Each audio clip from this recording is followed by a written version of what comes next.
Hi everyone, this is Jamie and welcome to another episode of the Yogi Within podcast. Okay, so on today's episode I'm going to try to tackle the concept of ego, and specifically in relation to obviously yoga practice, truth, and we could also relate this to the previous podcast with Ian Grysack, some things that came up there that made me think about this a little bit more, and really some of my core beliefs around the concept of bandha and how we might use that in our yogic practices, especially the concept of shunyata. So go and check that out if you haven't listened to those already. Now, some of these concepts I've been thinking about for a while, but like I say, I think talking to Ian recently brought up some of these a little bit more strongly. And to be honest, a little bit of what we might say has come to light in maybe even the news a little bit lately. I don't really watch the news, but some discussions I've had with some people around what's going on in the world these days made me think about this a little bit more in relation to truth. I've talked about truth quite a bit on this podcast, but this is more related to the ego and how this might manifest in certain ways that might cause us, might benefit our lives and also might hinder us. So let's just Google ego actually. What does Google come up for a translation? So ego is Latin for I. It's the central part of our personality and consciousness, often understood as the sense of self, self-image, or self-experience. I'll stay with that for now. Obviously, the concept of I or you as an individual is necessary. This is an intrinsic part of being alive, and I think that if we didn't embody that to some extent, we wouldn't really be able to survive. The concept of I, the concept of yourself, and the understanding of yourself in the physical world is necessary to be alive and to flourish. Where this gets tricky, I think, is when the concept of I or myself becomes superimposed, or we could say that it becomes exaggerated to the point where we lose our origin. And I think that my experience of different practices, and I'm going to go over some other practices I've had in my life where I've had to navigate this in different ways, but I believe that an authentic yogic practice is one that tries to dissolve a strong concept of ego, and one that tries to see life in more of a fluid state. And I've talked about this on many episodes before, that really authentic yogic traditions really do encourage the thinking of life as more of a fluid stream rather than something that is concrete and permanent. And I believe that the ego, the concept of I, is something that struggles with that. And I think that people who have too strong an ego are generally people that struggle with the concept of things that change often, that aren't in our control. So there's this need to have things that are certain, and the ego definitely likes certainty. It likes things to be fixed, and it doesn't like things to be changed, and it doesn't like to be challenged. This could also be in relation to Ian McGilchrist's work on the hemispheres of the brain, because I think that at some level you could say that this was a left hemispheric way of looking at life, in the sense that it's not fluid, it doesn't change very often, things are permanent, we don't like change, we don't like to be challenged, and there's a very narrow view on how we see things. I'm going to break that down a little bit, and I'm going to talk about the differences between how we might use visualizations, for example, in yogic traditions, and how they can help us see reality, and why lying to ourselves intrinsically stops this progress. It stops the progression of seeing things in reality and creates delusion, which really comes from avoiding pain and discomfort. I've talked about that a lot on other episodes, but I'm going to explore that in slightly different ways. Now, one of the main reasons I've thought about talking about this concept is because I think there's a bit of a misunderstanding around what we might do in meditation, for example. Now, a lot of my meditation techniques are around visualizing myself in a different way. And I think that yogic traditions try to do this. What they try to do, they try to enable us to see ourselves in a different way. We might visualize ourselves in different forms. And our yogic practice, especially the Ashtanga yoga system, changes the concept of who you are very strongly, I would say.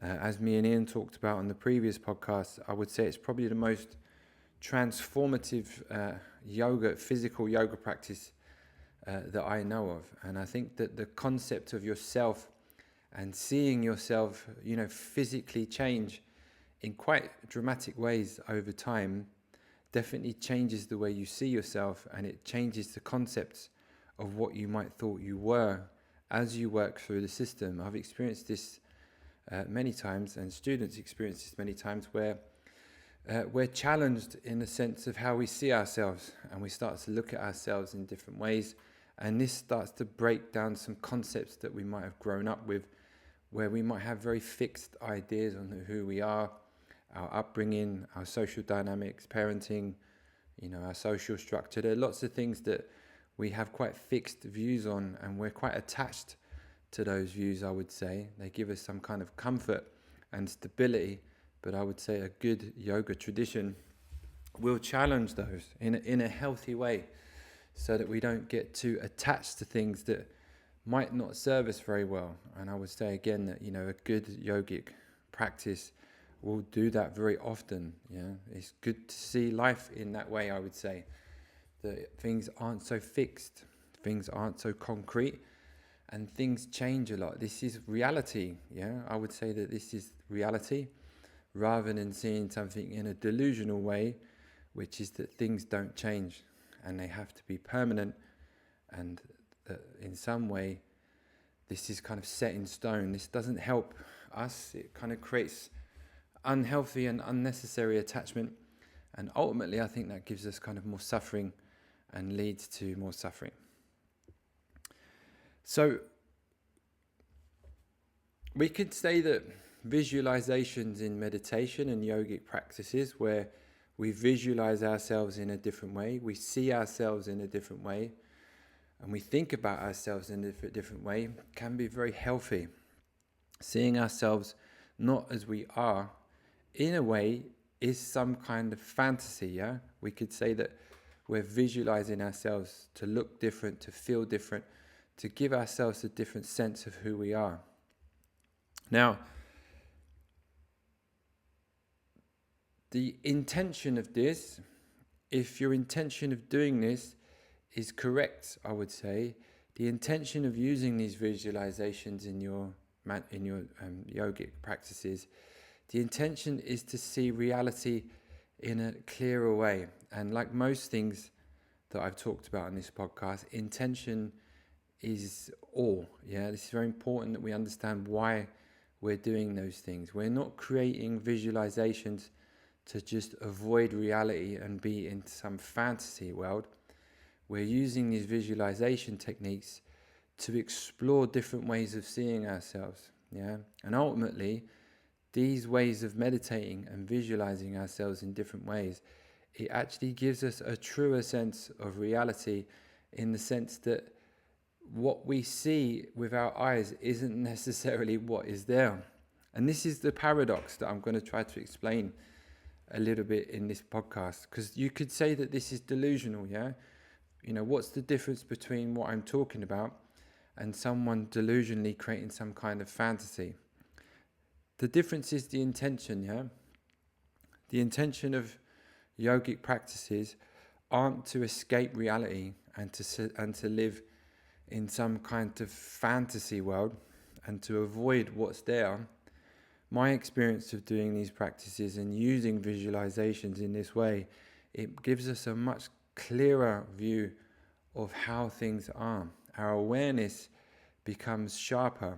Using these visualizations, we're not trying to avoid who we are. We're using visualizations to re-represent ourselves in a different form so that we see the world in a non-dualistic way. This is important to understand, and I'm going to explain why this happens in society in not the best way, we could say, in our modern way of living, where we can maybe split and create different personalities, and we're living as two, potentially, or maybe more. I'll explain a little bit about that later. So let's think about this. In our meditation practices, visualization practices, we're using our imagination. I've talked about this a lot before, to create a concept of ourselves and envisage ourselves in a different form. And this will generate different types of feelings and emotions in the body. Hopefully, the feeling of love and bliss, which is ultimately what we're looking for. But what we're not doing is actually detaching from who we are. We're not detaching ourselves from our real self, from our physical body. We're seeing them as the same. We're seeing ourselves as we are. This is one type of reality. And we're also seeing ourselves in this other form. The deepest understanding of this is shunyata, where we go into the concept of nothingness and how these things appear from nothing. I've spoken about this on previous episodes, and I believe this gives us a truer understanding of our material world. But the idea is not to separate the two, The idea is to see things in a non-dualistic way. We have our conceptual self, our physical self, our karmic reality, the things we see and touch, objective truths that we agree on in society that makes the world livable, that we can all get along and see things in a common way. These are one aspect of reality. Another aspect of reality is to see things in this more, you could say, the deeper sense of truth, the deeper sense of reality, and the concept of nothingness, and how everything kind of appears from this empty space. We could say that using our mind and our imagination, this is the nature of reality. Everything is interdependent. Where the ego gets involved and where this becomes a problem is when the ego sees itself as dependent, It sees itself as separate, This is when we start to kind of get into, I would say,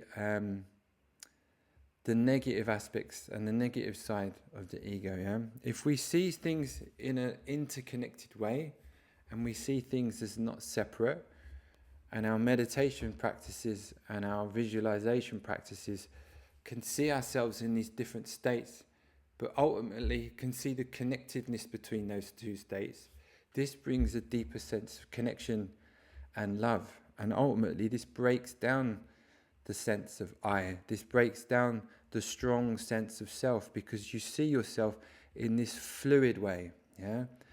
When you use visualizations and yogic techniques in that way, this will help dissolve the strong concepts of yourself, the strong concept of the ego, the strong concept of Jamie living in Norway and being a yoga teacher, and all the other different things, all the different kind of hats that I wear and the different types of things that I do and embody. These are not permanent,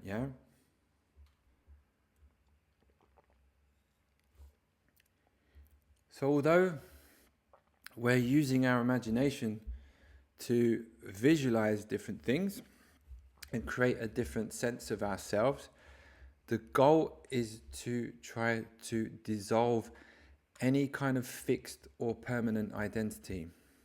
Now, most of my practices are around that, You could say that the goal is to find the ultimate truth, Truth, there's lots of different things that are true in this world. Some things are truer than others. Some things we could say are objectively true. I would say that that's becoming a little bit harder to agree on these days with the internet and things like AI and things like that.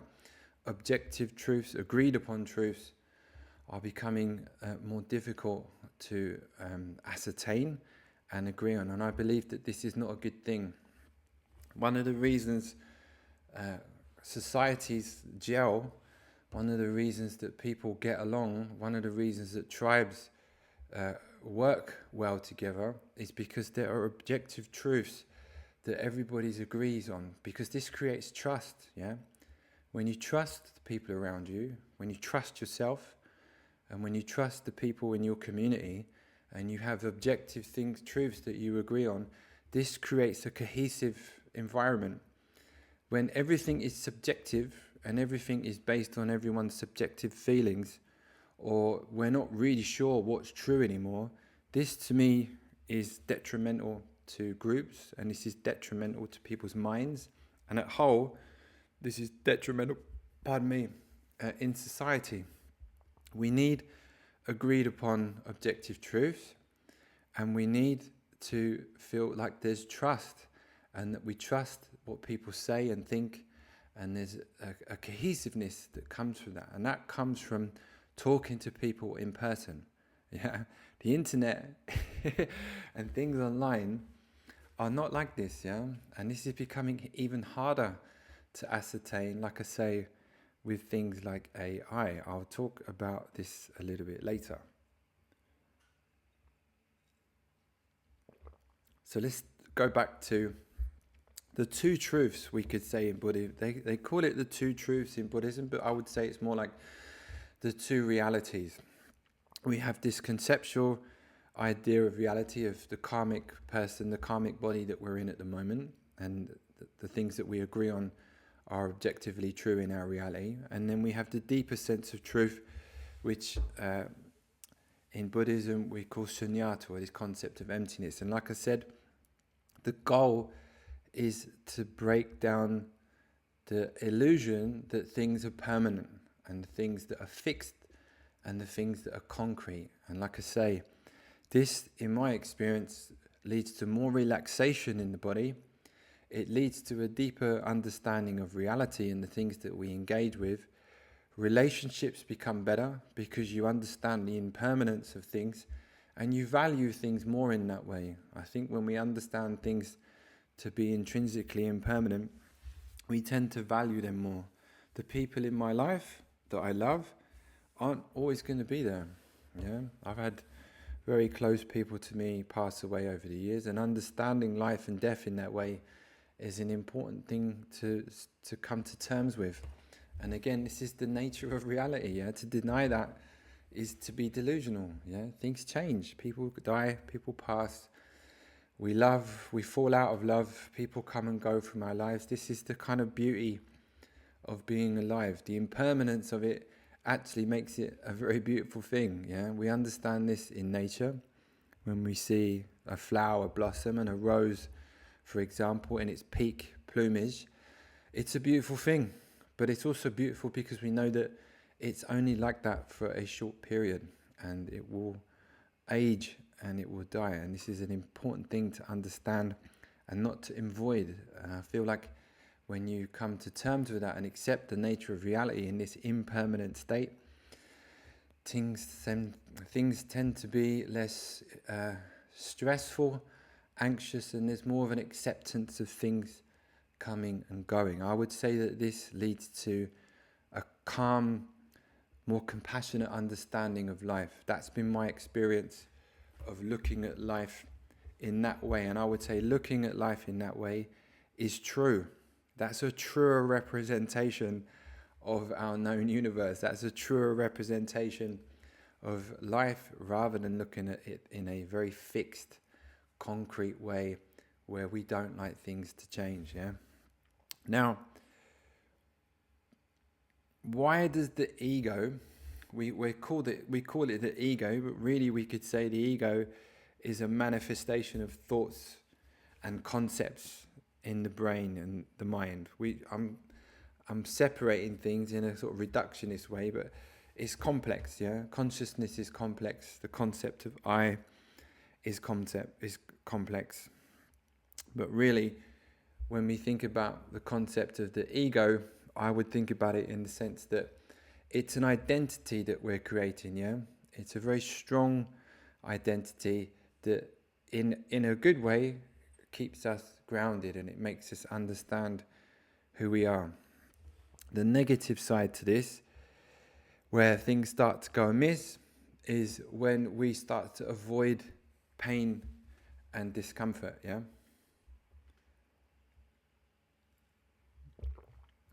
Through the avoidance of pain and discomfort, we start to tell ourselves stories, yeah? Samskaras. We start to avoid things that make us feel uncomfortable, and we start telling ourselves stories to make us feel better about avoiding something, or not facing something, or not experiencing something that might cause us discomfort. And in the short term, this might feel good, but in the long term, this is delaying the inevitable, yeah? A good yogic practice does not avoid pain and discomfort. I've never benefited from this, yeah? To me, this is a very important thing to understand if you are a yoga practitioner. Avoiding pain and discomfort is literally delaying the inevitable in my experience, yeah? I don't mean that you're seeking out pain and discomfort, but I'm saying that avoiding it only really leads to that coming back later and more strongly. Now, if you're in a cycle of avoidance, this will just get worse, yeah? I'm going to talk not specifically about any particular people I've known, but over the years I've met and known people who've been relatively close to me who have some quite strong personality disorders, you might say, in terms of narcissism or borderline personality disorders. And that's when things start to become very strong in nature, yeah, where, the lies that we tell ourselves, the kind of deceit that we might have around avoiding something that's painful and discomfort becomes so strong that concept of ego and the concept of I starts to become very concrete. Yeah? It starts to become very strong in itself, and it doesn't like to be challenged. And thinking of Ian McGilchrist's work on the hemispheres, you could say that this is a very left hemispheric way of looking at the world. And you could also say, in its strongest form, this is almost a schizophrenic way of looking at the world, which is out of touch with reality. In my mind, to be out of touch with reality is to be in denial of the concept that things are always changing and that things are in flux and that things aren't permanent. The ego, a super ego, a very narcissistic, you could say, egotistical person in that sense, does not like change. Yeah? Does not like things to be challenged, is always right, is never wrong, has a very narrow view of things, and will tell itself or themselves lies, really, to avoid pain and discomfort in life. And when this occurs, it's very difficult to know when it began. Yeah, if you've been lying to yourself for many years or many decades, yeah, how do you really know when this began? Yeah, it would be very difficult to go back and trace, when these things began or occurred. Which is why, an authentic practice will break that down. It will break down these lies, or the delusional aspects of ourselves, where we break down these stories that we've told ourselves to avoid things that are painful and discomfort. Now, for many people, this might be impossible, yeah, and I think for some people it really is. The concept of an egotistical collapse, or a narcissistic collapse, you could say, or a real fracture of the mind, a strong fracture of someone's very strong ego, is too scary, yeah, to think that you might have to face some things that were very uncomfortable for you and very difficult for you.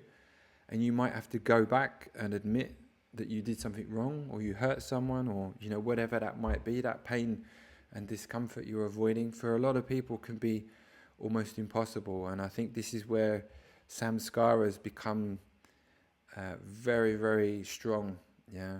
People double down on their stories and avoidance, and it's really impossible to have a truthful conversation with someone. It's very difficult to find the truth, to find that sense of bandha, to find that middle ground, because it's too painful for people to see things in a clear way. And I have a lot of compassion for people in that space, because I've known some people in my life over the years that have been very stuck in these spaces, and really underneath the facade, the mask, the ego really is a very strong mask, is generally someone who's quite fearful and afraid, and at some level hurt, and to protect themselves they superimpose this identity, this false identity, as a way to avoid pain and discomfort. And it doesn't help people in the long run,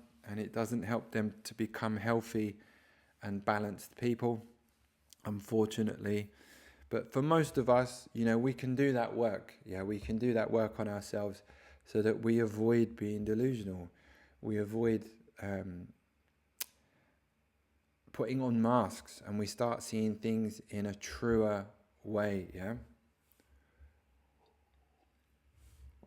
To me, yoga is truth. It's seeing things in a truer way that we can, the truest way that we can. I would say that there's an attack on truth these days. Everything seems to be subjective. People's feelings of true. It doesn't really matter if something is objectively true.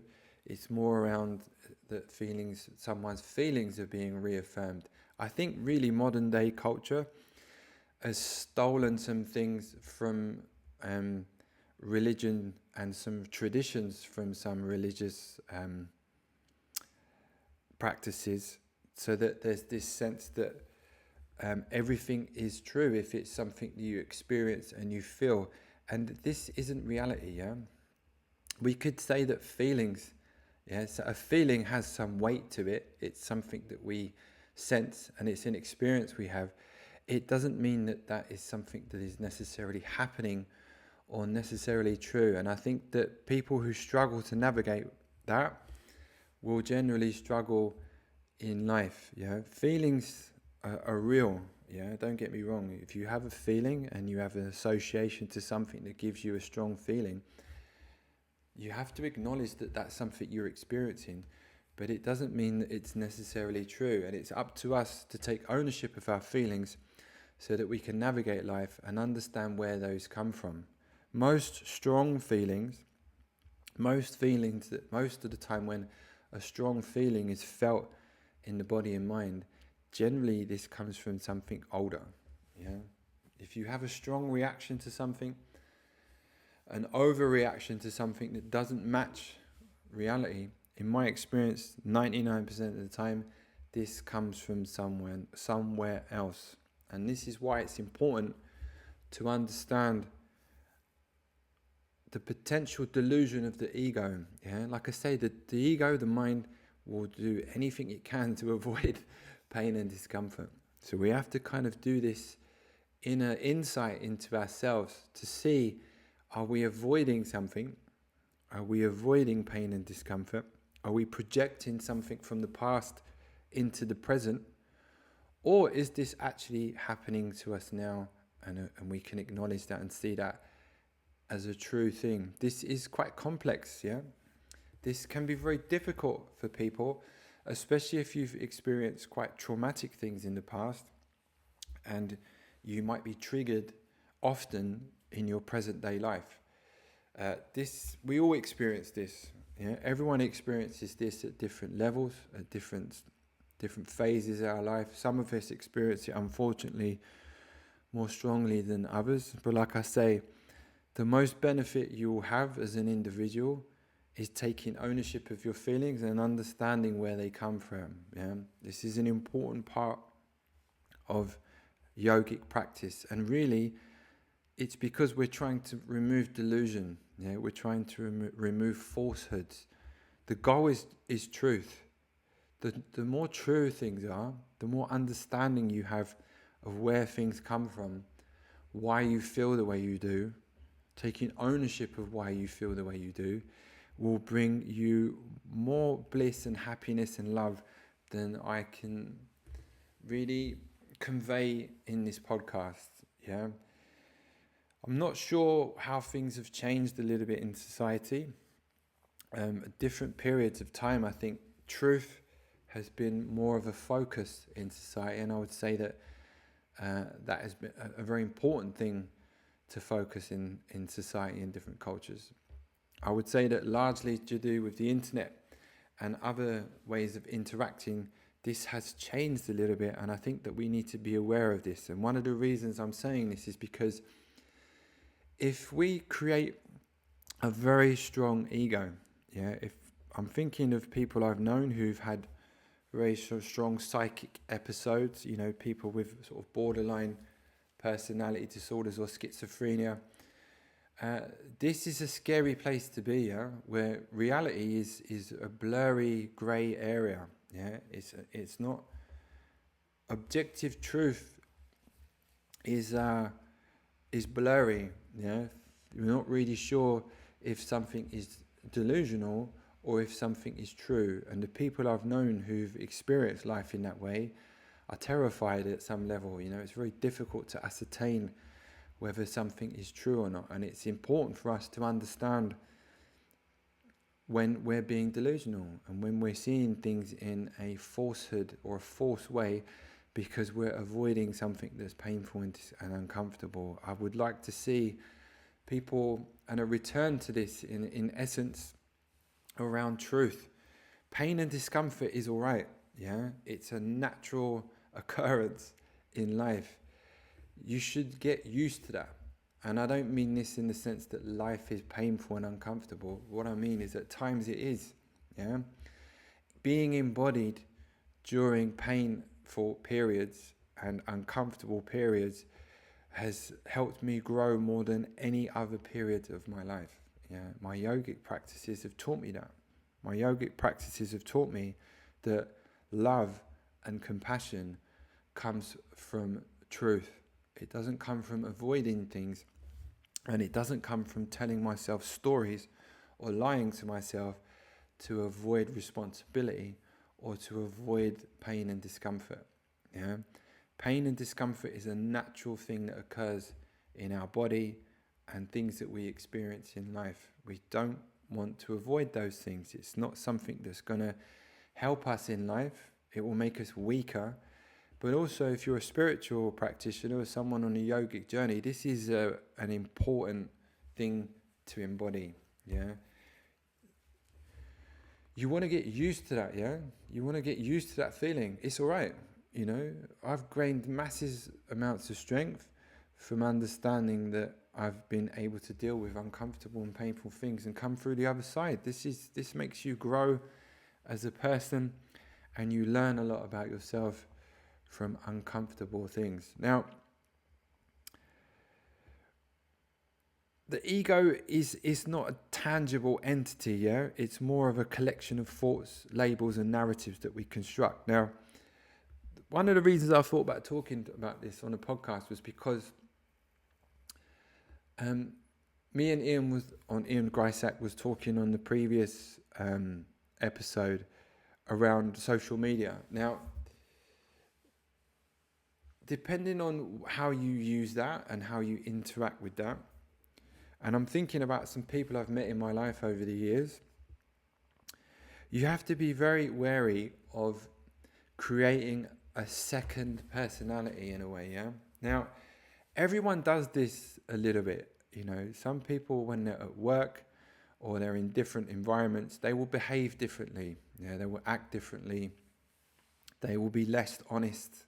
Yeah, and they might even tell a few white lies. Now, even in Buddhist traditions, there's an understanding of, white lies. We might not necessarily be so honest to avoid something. Now, this inherently isn't bad. If you're around your girlfriend or boyfriend's mum's house and they've made you dinner and it's not that great, and someone asks you how was it, sometimes it's polite, just to say, it was nice. This is a white lie. This is inherently not going to bring you any negative karma in your life, I don't think. And I think really you're doing it for the greater good. It's inherently okay that we do some things like that in life. But I think that the goal is, the intention is good, Now, sometimes we might create stories and we create lies, even though they're harmful if we think the intention is good. Me and Ian was talking about this on the previous podcast. There's a grey area here, This is nuanced.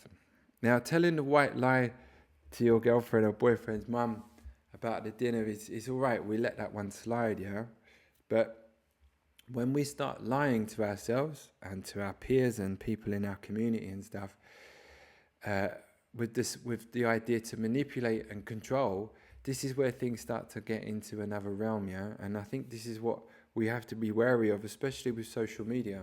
Social media is not reality, Depending on how much you use it and how often you use it, you can end up creating almost like an alter ego.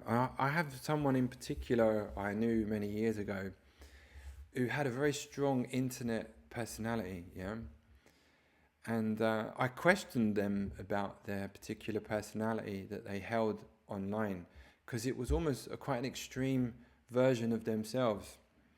And my question to this person was to ask them, have you really thought about the sort of personality that you're projecting on the internet? And their answer was that no, it's just for fun, and that's not me. And in reality, this person was spending a very large amount of their time projecting a very different personality on the internet. Now, I would say that there's healthy ways of doing this, and there's also some very unhealthy ways. And the reason I'm bringing this up is because there is, how can I word this? There's potentially a split happens, This podcast that I do is me, I talk very naturally here. I don't, I'm the same off camera as I am on, and I've purposely made this podcast in that way. I've tried to talk about things in a natural way because it's important for me to be real and to be honest as I am, and to talk about things that I think are important, but from an altruistic purpose of not being deceitful or trying to manipulate or control anything. I just talk in a very natural space, and I've purposely done that. I'm not bigging myself up in that way. I'm just saying my intention with this podcast is to not be a different personality. My intention is to be Jamie and to talk in a natural way. I'm not trying to sell something or broker something, and I'm not trying to manipulate anyone listening to this. I'm just talking about things as I see it. That's my intention with this podcast, And the reason I say that is because it's important for me to be as true to myself as I can, and I try to avoid things that don't do that. I'm going to segue a little bit. I used to be in the martial arts community for many years, and one of the reasons I love that is because it was one of the other practices that I did that was so honest. I love doing things like that. I feel like there's something that happens. I'm going to relate this to Banda, where when you do something that's completely honest, there's no masks or parading or falsehoods, there's no stories. Fighting someone else is one of the most honest things I've ever done, to be honest. There's an energetic quality in that space that is not like something I've done before. And that's one of the things I loved about it. It was a very honest, the practice of martial arts, the actual combative element was a very honest thing to do, And that's why one of the reasons I was drawn to it. There's reasons that I left that community that I might go into more details in another episode, but it's not so relevant. But is a little bit relevant to some of the things me and Ian talked about on the last episode in yoga, and really how some traditions break down because of the hero kind of worship of one person, or where the intention of the practices start to shift away from truth and honesty and good intentions, we would say, and things start to shift into more of a negative energy, where bad teachers, bad environments, we talked about this on the previous episode, but that definitely happened and is happening now in the martial arts communities that I was in. There's still lots of that going on, unfortunately, and I don't think it's intrinsic to martial arts or yoga. It happens in lots of different communities where there is a hierarchical power dynamic, and unfortunately it gets misused. But I think that we have to be mindful of this in terms of how this is perceived on the internet, because lots of things that are on social media and the internet is people creating an alternative version of themselves, really. And I think this is largely what I've seen when meeting people in real life, as opposed to engaging with people on the internet. Engaging with people on the internet is not real. It's generally not. It's a re-representation of themselves in a way that they want to be perceived. And again, we all do this. We all do this in some way when we want people to like us, or we want someone to buy something from us, potentially if we're a salesperson.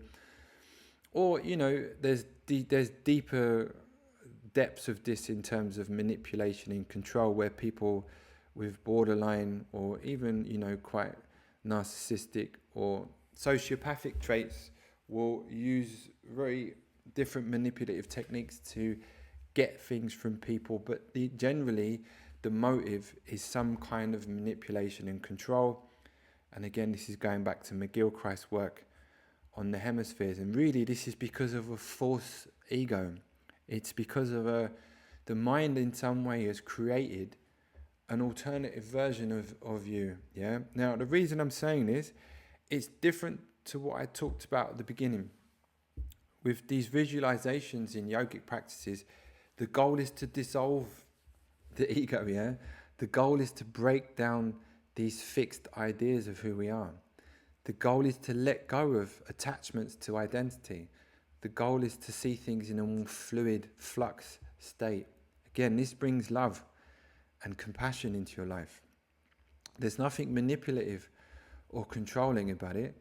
The goal is to see things in a truer way, so that ultimately we'll see the ultimate truth, this non-dualistic view of ourselves and the true nature of things. And this, to me, is an authentic yoga practice, which is why it really surprises me that there's so many yoga teachers that put so much energy into alternative personas on the internet. This really is moving away from what these practices are designed to do. I understand that people want to make money. I understand that, social media and online businesses and things, there's a certain amount of that. But we have to be mindful about how much energy we put into creating potentially an alternative persona. Now, this isn't just yoga. This is any type of...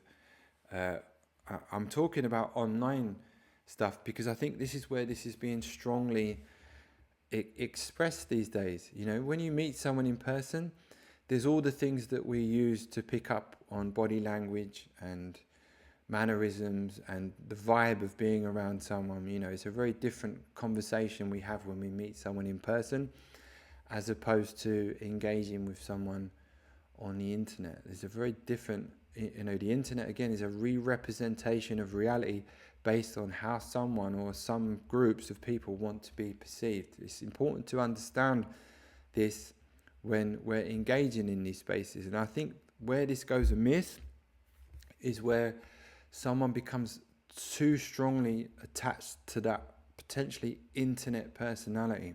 This is what I've also come across when meeting people in the flesh. People are nothing like they are generally on the internet. Yeah, when you meet people in real life, it's a very different experience. And don't meet your heroes is kind of a joke, but I'll give a quick story. When I was in a particular martial arts I was involved in for many years, there was a young lad at our gym. He was phenomenal. He was kind of probably the best in Europe and one of the best in the world. And he did a kind of whistle-stop tour of America, visiting all the kind of most popular gyms with the biggest names. And he came back with a lot of stories. And obviously these stories were nothing like the personas that these famous fighters and famous gym owners had put online, because really, they are trying to sell themselves as a product, and they're trying to get people to engage with them and to see themselves in a different way. So you could say that in a way there is a sense of delusion. There's a mask that's being projected, and really there is a falsehood being put out, for the purpose of manipulation and exchange of money. And I think that it's important to understand, because if you become very much identified and attached to that internet personality, because that type of person you've created gets you lots of things. It gets you lots of attention, gets you lots of likes and potentially money, then this becomes a very strong thing that we want to be attached to and identified to. And I think what happens in that process is we lose touch of reality. We lose touch of who we really are.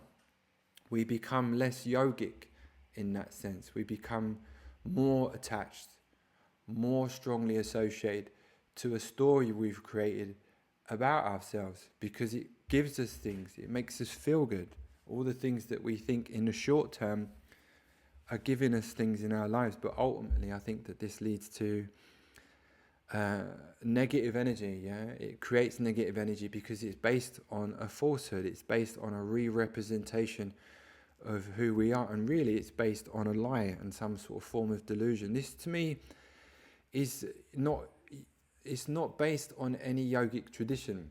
And I think that it's interesting to think that this has become commonplace in yoga, I would say. Lots of famous teachers, lots of well-known teachers that put so much emphasis on themselves in an online fashion.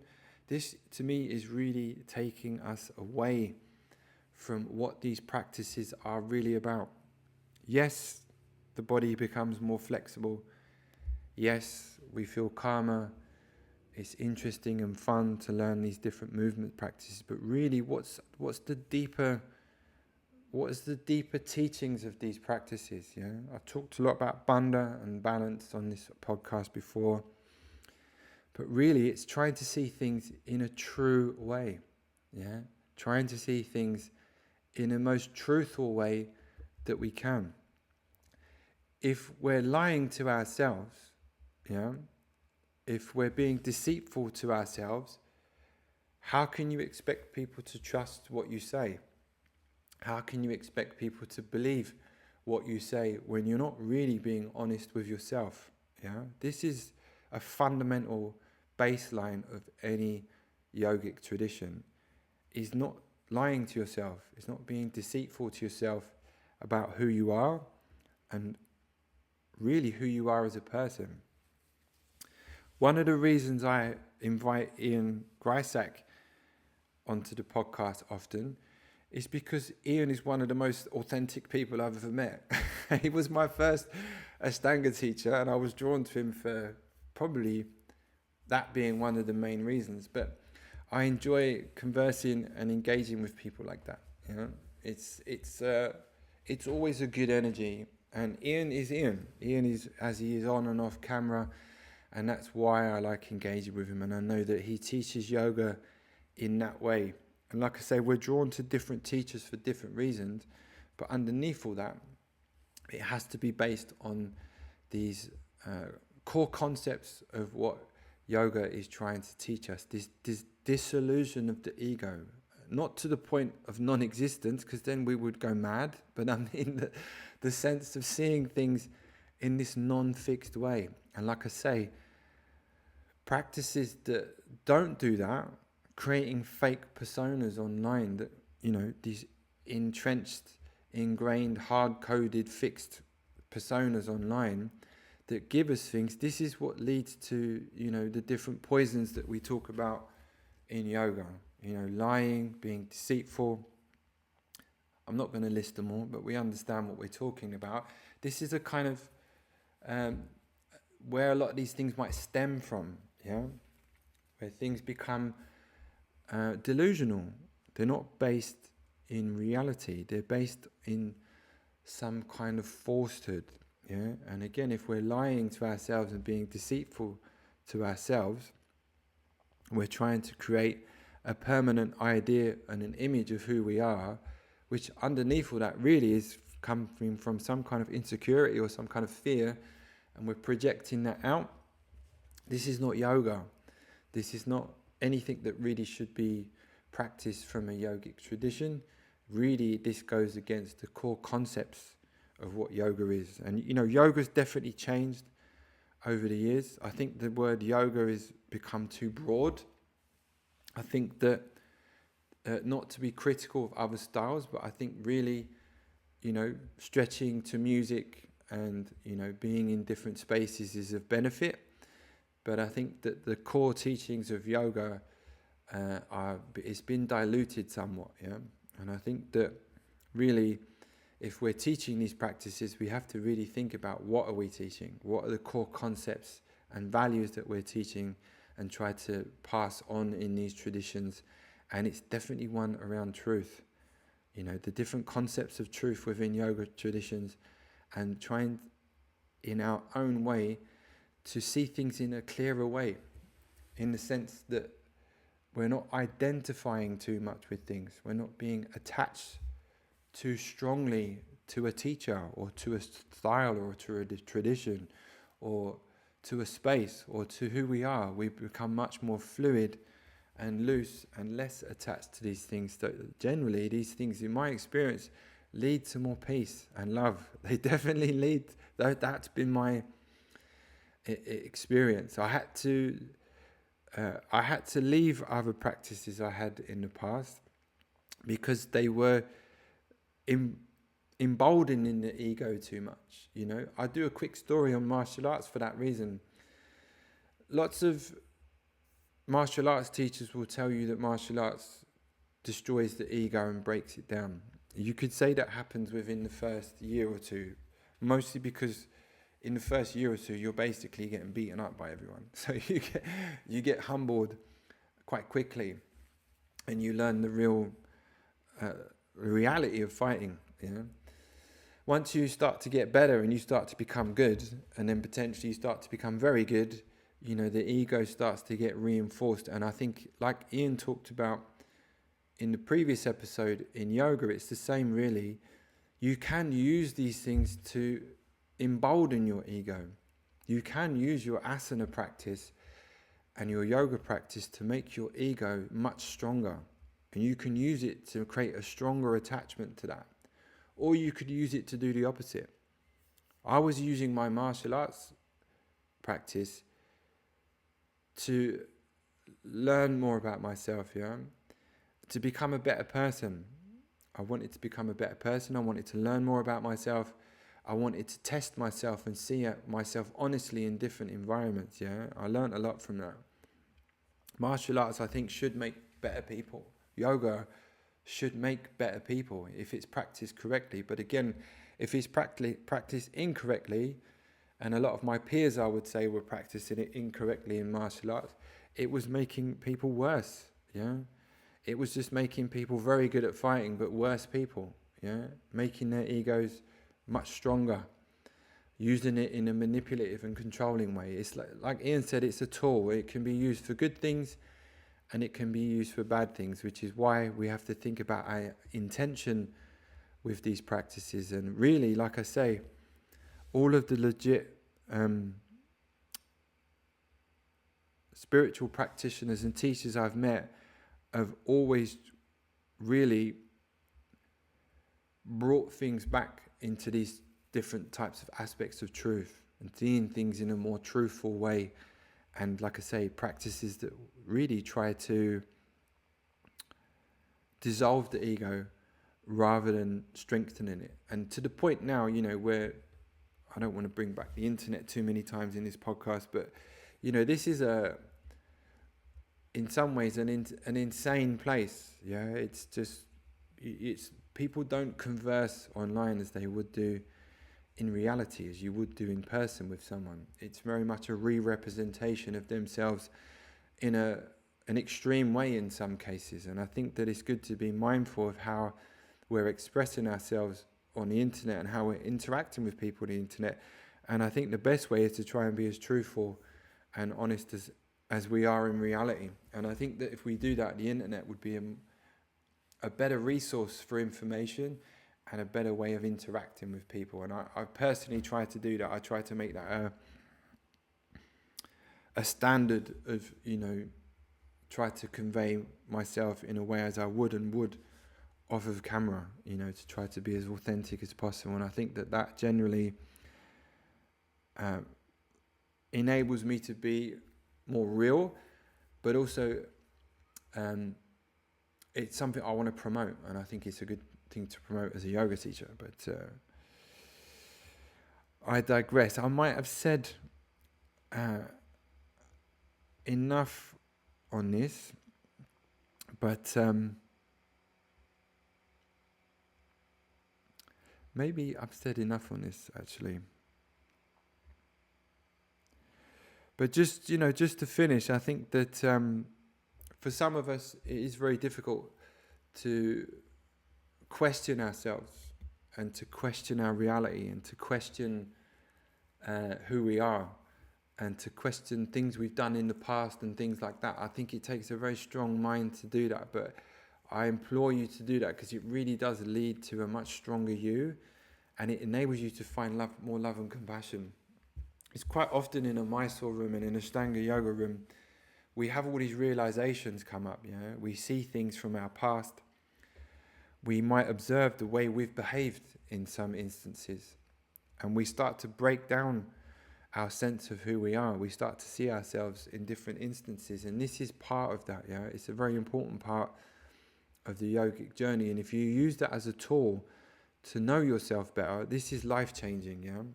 To be able to self-analyze in that way and be honest with yourself about who you really are, to me, this has to happen before you can go into the deeper aspects of yoga and around emptiness, and especially around love and compassion, because ultimately it leads you to more love and compassion for yourself, because you can see yourself having gone through hard things and maybe even having to act in a different way to survive through different things. Sometimes we have to behave in different ways to actually get through things. I've been there. I'm talking from experience. It's a survival mechanism sometimes. Sometimes we have to get through things. We have to be a different person. We have to act in a way that we might not normally. And this is self-love. This is really to love ourselves, is to understand that we're flawed. We're not perfect. Yoga teachers aren't perfect. I'm not perfect. I'm not painting myself to be a perfect person. None of us should do. We're all flawed in some sense. We're doing our best, but we have to see ourselves as we really are, and it's all right, and it's good to express ourselves and let other people see that. We don't have to put masks on and to create different personalities to fit in or to be seen or to be liked. It's much easier to love someone when they're being who they really are. It's a beautiful thing to see someone in their true self. I see this. I feel like I'm good at this actually. I think it's because I practice it a lot. I don't mean that in an egotistical way, but you can always tell when you're talking to someone who is not open. You can always sense when someone's covering something, being deceitful, or they're holding back. And this isn't in a judgmental way, it's more in a compassionate way, because I generally, when I meet people like this, it makes me feel a bit sad that they can't be who they really are. There's a sense of them holding back and not really expressing themselves fully out of some kind of fear, or for many different reasons we do that. And it's always lovely when you meet someone who is just completely open. They're confident in their insecurities. They're confident in their issues. They're confident in who they are. They've come to terms with everything they've experienced in their life. And there's an honesty about them and about who they are and what they've been through. And I love that. Yeah, I'm so drawn to people like that because it's so pure. Yeah. The reason I am saying this in this podcast is because we can relate this back to Banda. Lying, being deceitful, superimposing some kind of identity of who we are, has got nothing to do with love and these feelings that you can make yourself connect to in deep spiritual practices. Yeah, when you go into these meditation practices, and even in your asana practice on your mat, when you see life and you see yourself in a very clear and transparent way, it has a certain feeling to it, a certain energetic quality to it that is very difficult to explain in words, but ultimately it's love. Yeah, there's a lightness to it. There's a transparency to it. Lying, being deceitful, creating stories is not transparent. It's not clear. It's not light. It's heavy. It's murky. It's cloudy. It's dense. Yeah, I talk about things in this way because I'm very much a feeling-based person and a visual person. But that's what it's. I can feel it. I can feel it when I talk to people like that, who are hiding things, who are, not really being honest and truthful. There's a mask there. There's a deception going on for many different reasons. But it's a beautiful thing when you can connect with someone in a transparent way where there's no stories. They are who they are. They're confident in who they are, and they're not afraid of letting you see who they really are. And I think that the deepest forms of love I've ever experienced with another human being is someone who's let me see them at the deepest level. Yeah, when a girl has let me see her at who she really is at a deeper level, the love that you feel with someone like that is on another level. And I think that, as I've said in previous episodes, we experience different levels of love. It's very difficult to love someone completely at a deep level when they're not really being honest with who they are and they're not really enabling you to see them as you are. So if one of the other reasons I brought this podcast up is to encourage people that truth, seeing things in a more truthful way, enables you to experience love at a deeper level. I think I might leave it there. Ciao.